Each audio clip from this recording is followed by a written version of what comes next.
gochi sukkanneessaa Dambidolloo keessatti raawwachaa jiru jabaatee itti fufe.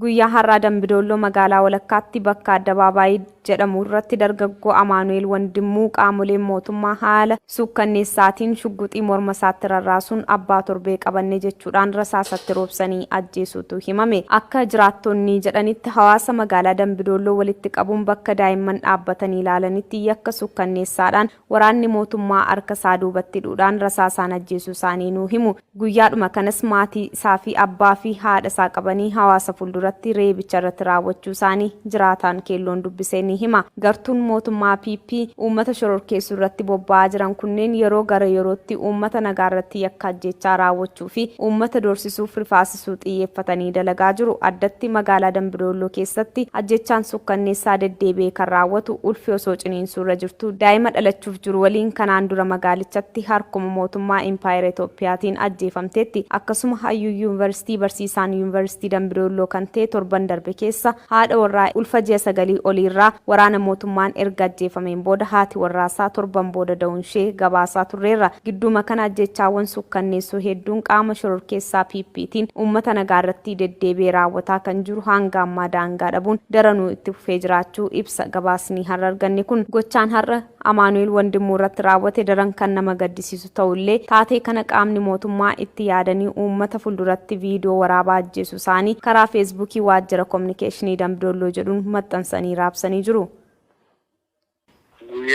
Guyyaa har'aa godina Qellem Wallaggaa magaalaa Dambidolloo keessatti humni mootummaa nafxanyaa PP dargaggoo Amaanu'eel Wandimuu jedhamu magaalaa keessatti qabanii humna abbaa torbeetti jechuun nama nagaa jechuudha. Nama hawaasa keessatti fudhatama gahaa qabu shugguxii morma isaatti fannisanii humna abbaa torbeetti jechuun nama nagaa mazooriyaa addabaabaayii irratti hidhanii rasaasaan ajjeesanii jechuudha. Qaamni kana godhe ammoo qaamuma mootummaa abbaa irree gabroonfataa Itoophiyaati.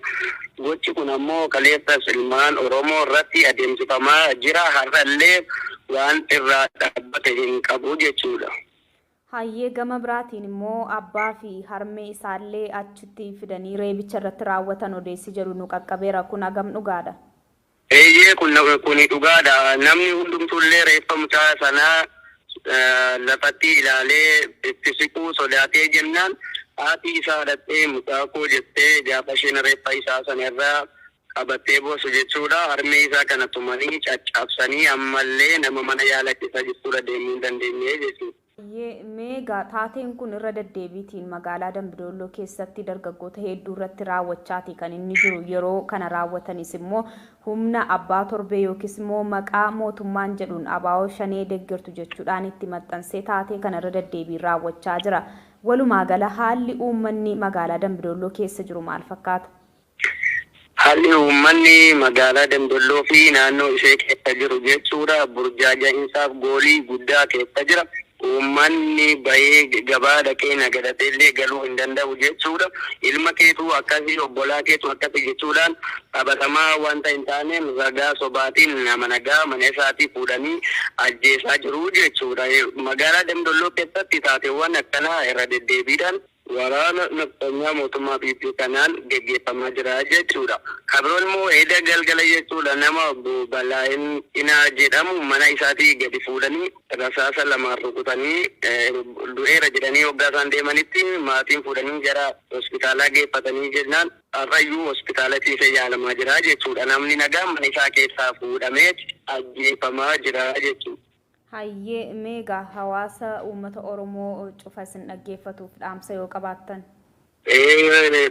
Hawaasa uummata Oromootii fi dhaamsi nuti qabnu ajjechaa fi duguggaan sanyii ilmaan Oromoo irratti gaggeeffamaa jiru kan waggoota muraasa yookaan immoo ji'aata muraasa keessa irratti jalqabe yoo hin taane kan waggoota dheeraa fi jaarraa hedduu lakkoofsiseedha.